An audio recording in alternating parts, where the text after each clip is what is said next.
800 actual 860 కేజీలు గోపాల తెలుగు కలిపి 920 కేజీలకి మా వాళ్ళందరూ యాక్సెప్ట్ చేశారు.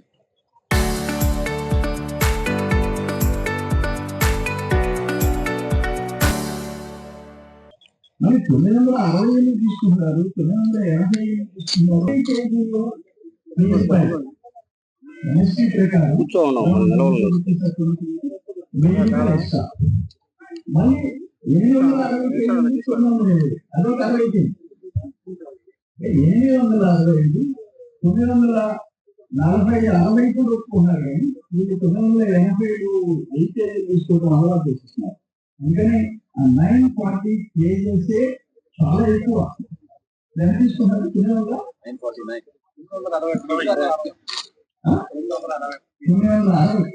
అంటే 100 కేజీలు ఎక్స్ట్రా. యాక్చువల్ మనకి పుట్టి మీడియేటర్స్ బ్రోకరేజ్ చేసేసి చేస్తున్నారు. ఇంకోటి మీడియేటర్స్ మన దగ్గర కొనుక్కొని అతనికి ఎంఎస్పీకి అమ్మేస్తున్నారు. మీరు మినిస్టర్ గారు లాస్ట్ క్రాప్ లో 24 hours వేశారు. ఇప్పుడు 2-3 గంటల్లో డబ్బులు పడుతున్నాయి. గవర్నమెంట్ నుంచి మద్దతు ధరకి అమ్మితే 2-3 గంటల్లో డబ్బులు పడుతున్నాయి. అప్రిషియేట్ చేయాలి. కానీ ఎందుకు ఇంత ఎక్స్ట్రా తీసుకుంటారు? ఎందుకు అసలు ఒక చట్టం లాంటివి చేసి పరిస్థితి రైతులకు వ్యాపారస్తుల మధ్యలో ఇది దురదృష్టం. 860 కేజీలు 20 కేజీలు ఎక్స్ట్రా తీసుకోమని 880 అట్లీస్ట్ 900 ఆర్డర్ పెట్టి ఆ తర్వాత ఎవరు చట్టానికి వ్యతిరేకంగా చేస్తారో యాక్షన్ తీసుకోండి. చట్ట ప్రకారం ప్రభుత్వం అలవాటు 10 అందుకే కదా వాళ్ళకి ఎవరు వచ్చినాయి 11 కేజీలు వచ్చినాయి. అందుకని నేనేమంటానంటే 6 గంటలు కష్టపడి రైతు పంట పండిస్తే దాన్ని సీరియస్ గా తీసుకోవాలా? ఒకటి జేసీ గారు గోపాల షార్టేజ్ విపరీతంగా ఉంది. నేను పిఎస్సీ ద్వారా ఇవ్వండి. నేను రైస్ మిల్స్ ఇస్తున్నాను. సొసైటీ ప్రైమరీ అగ్రికల్చర్ సొసైటీస్ ద్వారా నేను ప్రైవేట్ అప్లికేషన్ టీపీసీ ద్వారా గోతాలు ఇవ్వనున్నాను. నెంబర్ 1 గోతాలు షార్టేజ్ లేకుండా మనం చూసుకోవాలి. నెంబర్ 2 ఫ్లాట్ మీకు వాళ్ళు చెప్పినట్టు ఆ డిపిఎస్సి తీసేసి అది తీసేసి 2. 3 ఏంటంటే 843 కేజీలు ఒక బ్యాగ్ 800 గోతాలు కూడా 860 కేజీలు పుట్టి చట్టం. నేను చిన్నప్పటి నుంచి నేను కుటుంబంలో పుట్టాను. 860 కేజీలు 43 కేజీలు బస్తా తుమ్ము అంటాను. 43 కేజీలు 20 బస్తాలు ఇస్తే ఒక పుట్టి 860 కేజెస్ 20 కేజెస్ 30 కేజెస్ తీసుకోమనండి. 960 తీసుకునేది ఏంటి? అది చట్టబద్ధం చేసేస్తున్నారు.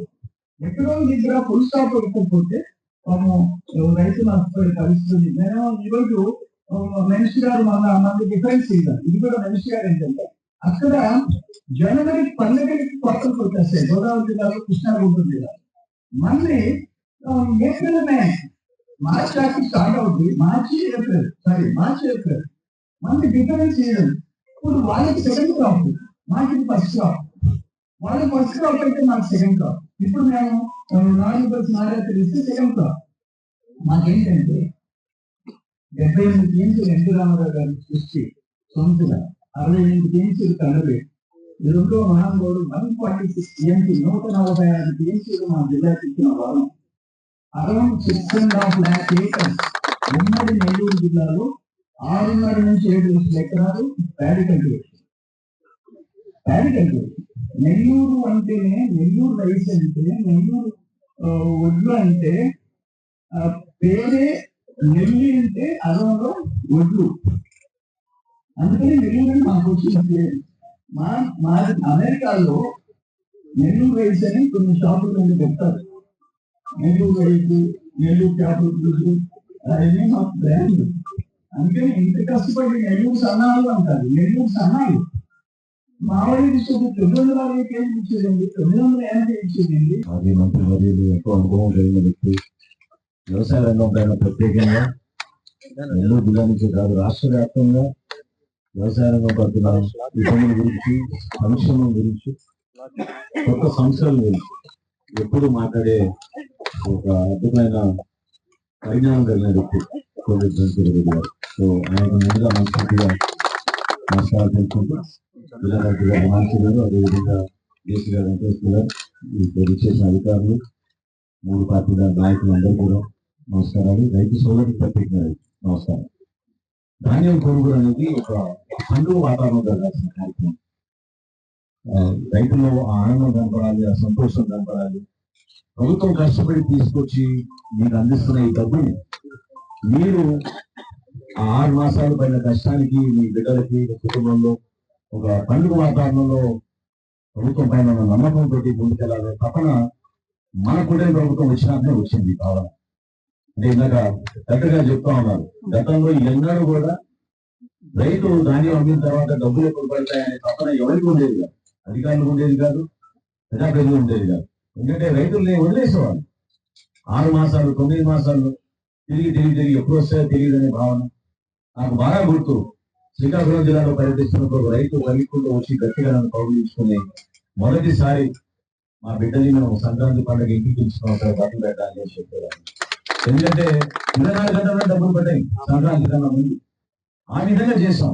రాష్ట్రంలో ఈ రోజున 7,87,000 మంది దగ్గర, రైతుల దగ్గర 48,32,000 మెట్రిక్ టన్నుల ధాన్యం కొనుగోలు చేసి 10,850 కోట్ల రూపాయలు 24 గంటల్లో జమ చేశాం మన రైతాంగాన్ని. ఇది ఒక చరిత్ర, ఎవరు చేయలేదు. ఎవరైతే ఈరోజు విమర్శిస్తున్నారో, ప్రశ్నార్థులు పెడుతున్నారో, కరపట్రాలు పట్టుకుని తిరుగుతున్నారో వాళ్ళని ప్రశ్నించాలి. ఎందుకంటే గతంలో వైఎస్ఆర్సీపీ ప్రభుత్వం ఉన్నప్పుడు ఎన్నికల సందర్భంలో వాళ్ళు ఆ సంవత్సరం కొన్నది కేవలం 29 లక్షల మెట్రిక్ టన్నుల ధాన్యం. 29 లక్షలు. ఈ రోజున మనం 51 లక్షల మెట్రిక్ టన్నుల ధాన్యం కొనుగోలు చేయడానికి సిద్ధంగా ఉన్నాం. అందులో నెల్లూరు జిల్లాలో గతంలో 0 ఒక బస్తా కూడా కొనలేదు. అది గత సంవత్సరం కూలీని ప్రభుత్వం వచ్చిన తర్వాత 75,000 మెట్రిక్ టన్నులు కొన్నాం. ఈ సంవత్సరం నేను 1,50,000 అన్నాను. గౌరవ శాసనసభ్యులు అందరూ కూడా సరిపోదంటే 2 లక్షల వరకు మనం కొనుగోలు చేయొచ్చు, ఇబ్బంది లేదు, నిలబడడం దానికోసం, రైతాంగం కోసం అనే మాట చాలా స్పష్టంగా చెప్పడం జరిగింది. అయితే ఈ ప్రక్రియ కొన్ని సమస్యలు ఉన్నాయి, అది గుర్తించాం. రైతులు కూడా మీరు అందరూ కూడా పెద్ద మనసుతో హాజరై చెప్పారు మీ సమస్యలు ఎంతో. ప్రధానంగా మీకు ట్రాన్స్పోర్టేషన్ విషయంలో కొంచెం ఇబ్బంది ఉందని చెప్పారు. ఆ వివరాలన్నీ తీసుకుని మధ్యాహ్నం నాకు సమీక్ష సమావేశం ఉంది కలెక్టర్ గారి దగ్గర. తప్పకుండా మీరు కొన్ని నిర్ణయాలు తీసుకుని మీకు వెసులుబాటు కల్పించడానికి ఒక మంచి వార్త సాయంత్రం కూడా తప్పకుండా మీకు చెప్తాను. ఈ సందర్భంగా మీకు తెలియజేస్తున్నాం. ఆ మాట ఎందుకంటే ధైర్యంగా ఉండండి. మీరు ఏ ఇబ్బంది పడినా కూడా ఇబ్బంది రాకూడదు, భవిష్యత్తులో ఇబ్బంది సమస్య ఉండకూడదు ఆలోచనతో నేను మాట్లాడుతున్నాను. రెండోది, గోటాల విషయంలో మీ దగ్గర ఇబ్బంది లేదన్నా, ఇంకా కొవ్వూరులో ఇబ్బందులు ఉన్నారు. ఆ గోటాల విషయంలో కూడా తప్పకుండా బస్తాల గురించి మేము మాట్లాడి నిర్ణయం తీసుకుంటాం. కనీస మద్దతు ధర విషయంలో మాత్రం ఎక్కడ కూడా కాంప్రమైజ్ లేదు. కేంద్ర ప్రభుత్వం, రాష్ట్ర ప్రభుత్వం నిర్ణయించిన మేరకు కొనాల్సిందే. ఎవరైతే రైస్ మిల్లు దాంట్లో సహకరించారో తప్పకుండా మేము యాక్షన్ తీసుకుంటాం. అయితే రైతులు కూడా ఆలోచించాల్సింది, చక్కగా ఎట్లా వెనకాల ఆరబోసుకున్నారు, అట్లా మీరు ఒక 2 రోజులు మీరు ఆరబోసుకుంటే అటు రైతుకి ఇబ్బంది ఉండదు, మిల్లర్కి కూడా ఇబ్బంది ఉండదు. ఎందుకంటే తేమ శాతం ఎక్కువ ఉందని చెప్తున్నారు. ఎందుకంటే 17% ఉండాల్సింది 23-24% ఉంది కాబట్టి ఎక్కువగా తీసుకున్నారు మీ దగ్గర కరువు అనే విషయం మీ అందరికీ కూడా తెలిసిన విషయం. స్థానికంగా ఎమ్మెల్యే గారు అన్నట్టు 860 వరకు 865 కాస్త 870 ఉండాలి. అంతేగాని 950 చేస్తున్నారంటే పుట్టికి అది కరెక్ట్ కాదు. డెఫినెట్ గా సాయంత్రం మేము అందరినీ ఆహ్వానించాం. ఎవరైతే దీనికి సంబంధించిన వ్యక్తులు ఉన్నారో ప్రతి ఒక్క రైస్ మిల్ యాజమాన్యాన్ని సాయంత్రం చూపించాం. చాలా బలంగా మీ పక్షాన మేము నిలబడతాం. రైతు గలమే వినిపిస్తాం. ప్రభుత్వం తరఫు నుంచి మేము కోరేది ఏంటంటే రైస్ మిల్ అనే వ్యక్తి రైతుకి, ప్రభుత్వానికి వారధిగా ఉంటున్నారు కాబట్టి దాన్ని గౌరవించాలి. అదొక బాధ్యత ఉంది ఆ రైస్ మిల్ యాజమాన్యం. సో తప్పకుండా మేము జిల్లా యంత్రాంగం నుంచి మేము అనుకున్న రీతిలోనే మేము జాగ్రత్తగా అడుగు వేసి మీకు ఇబ్బంది కలగకుండా మీరు ఎదుర్కొన్న సమస్యలు, ప్రత్యేకంగా మీరు ధాన్యం కొనుగోలు విషయంలో మన ప్రాంతంలో మనకి 170 ధాన్యం కొనుగోలు కేంద్రాలు ఏర్పాటు చేశాం. అక్కడ సిబ్బంది 3 చొప్పున ప్రతి దాంట్లో ఏర్పాటు చేశాం. మన నియోజకవర్గంలో 31 ఏర్పాటు చేశారని చెప్పారు. 31 కాకుండా ఇంకా కావాలంటే చెప్పు. ఎమ్మెల్యే గారు ఒకసారి మాకు ఫోన్ చేసి చెప్తే తప్పకుండా మేము అదనంగా కూడా ఏర్పాటు చేయడానికి ఏం వెంటనే చేయము.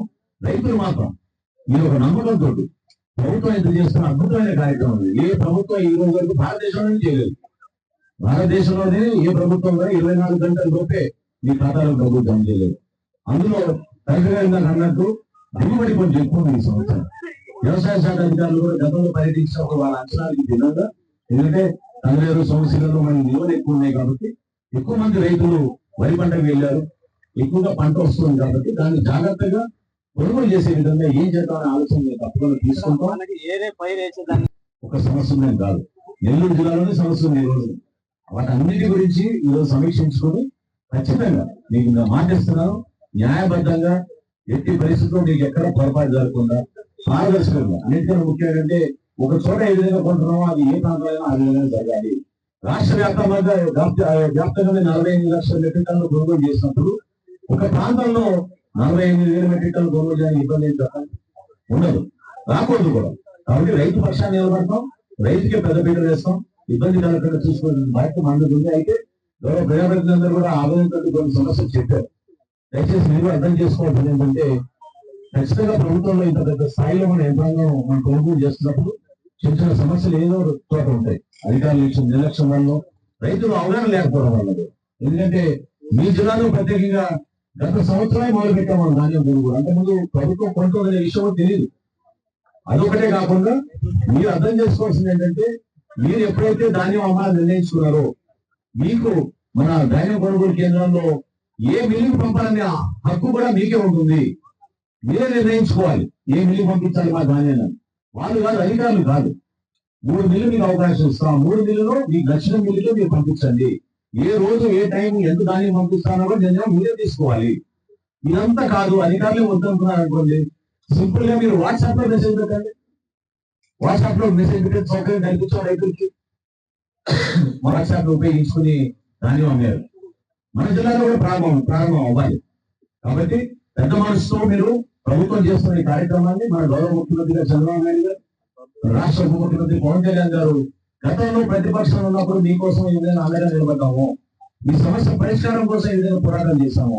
దానిపైన అవగాహన వచ్చింది కాబట్టి రైతుకి మీ ఎక్కడ ఇబ్బంది కలగకుండా చేయడానికి ముందుకు వెళ్తాం. దాన్ని మీరు గౌరవిస్తారని మేము కూడా ఖచ్చితంగా మా వంతు మేము ఒక బాధ్యత తీసుకుని ఎక్కడున్నా ఏ రోజైనా ఏ సమయం అయినా స్పందించే అధికారం, అదేవిధంగా మీకు అద్భుతంగా నాకు అన్నట్టు సోదరెడ్డి గారికి ఉన్నంత అనుభవం ఎవరు లేదు సమస్య పైన. ఆయన చక్కగా స్పందిస్తారు. మీకు ఎక్కడ కూడా ధైర్యం కోల్పోకుండా అదేనే పడబాకండి. తక్కువ రేటుకి మీరు అన్నాడికి మబ్బులు వచ్చినాయని వర్షం వచ్చినాయని అమ్మే బాకండి. ఎందుకంటే కష్టపడి పండించుకున్నారు. మీరు కష్టపడి పండించిన ధాన్యానికి మీకు సరైన రేటు రావాల్సిందే. దానికోసం మన కూటమి ప్రభుత్వం ముఖ్యమంత్రి గారి ఆధ్వర్యంలో 100% మేము పూర్తి చేస్తాం. ఆ పొరపాటు జరగదని చెప్పడానికి కోసం ఈ రోజు ఈ ప్రయత్నం చేస్తాం. రైతు నుంచి ఫీడ్బ్యాక్ సేకరిస్తున్నారు. దాని ముందు గవర్నమెంట్ ఎంత రెస్పాన్సివ్ ఉంది దీని గురించి కొన్ని ఫ్యాక్ట్స్ మీకు చెప్పాల్సి. మామూలుగా మీకు తెలుసు, సీజన్ అంటే 31st మార్చ్, ఆ తర్వాత 1st ఏప్రిల్ నుంచి కొత్త సీజన్. అది సాఫ్ట్వేర్ అలా ఉంటుంది. మన సాటర్డే ఒక ఇష్యూ వచ్చింది, అంటే 31st సైకిల్ క్లోజ్ చేయాలి, 1st నుంచి కొత్త సైకిల్ స్టార్ట్ చేయాలి. అలా చేస్తే గత సంవత్సరంలో కొన్ని కాలంలో ఎలా ఉంటుందంటే ఎప్పుడు కూడా మీరు కూడా చాలా సీరియస్ ఉన్నారు. 30 మార్చ్ 31 మార్చ్ ఎప్పుడు కూడా ఈ 2 days అంటే ప్రిపేర్మెంట్ జరగదు. అంటే ఆ రోజు సిస్టమ్ ని మాడిఫై చేయాలి. నేను నేరుగా సెక్రటరీ గారితో మాట్లాడడం జరిగింది, మినిస్టర్ గారితో సెక్రటరీ మాట్లాడడం జరిగింది. ఈ సిస్టమ్ సార్కి చెప్తే లేదండి, ఎట్టి పరిస్థితుల్లో ఈ ప్రాబ్లం రాకుండా 30-31 కూడా ప్రిపేర్మెంట్ జరుగుతుంది. ఈ రోజు గవర్నమెంట్ మాట్లాడడం ఆ స్పష్టం ఇవ్వడం జరిగింది. సాటర్డే మాట్లాడుతూ సండే ఉదయం 2 గంటల లోపల గవర్నమెంట్ ఆఫ్ ఇండియా సండే రోజున మాట్లాడడం ఇది కాదు. పర్సనల్ గా సార్ మాట్లాడి రైట్ సమస్య ఉంది, ఏం డిలే చేయకపోతే మీద రేపు మళ్ళీ ఎక్స్పైర్ చేసుకోవచ్చు ఆ రోజునతో అది చేశారు సార్. చాలా ధన్యవాదాలు. ఆ తర్వాత సార్ ఈ జిల్లా గురించి చెప్పాలంటే సార్, ఇప్పుడు మనకి సోంపిల డ్యామ్ తర్వాత తమిళేరు ఇప్పుడు వాటర్ మొత్తం పూల్ ఉంది. దానివల్ల లాస్ట్ ఇయర్ కంటే ఈసారి ఆల్మోస్ట్ 40 to 50,000 acres అగ్రికల్చర్ పెరిగింది. దిస్ ఇస్ ఒక సమాచారం. రైతు అప్పుడు కూడా అంటే నేను లాస్ట్ 2-3 years 4 years డేటా చూసుకుంటే this is the highest produce 2016 తర్వాత this is the highest produce sir. This is good sir. But ఈ దీంతో పాటు ఇట్ బికమ్స్ ఛాలెంజ్ ఆల్సో.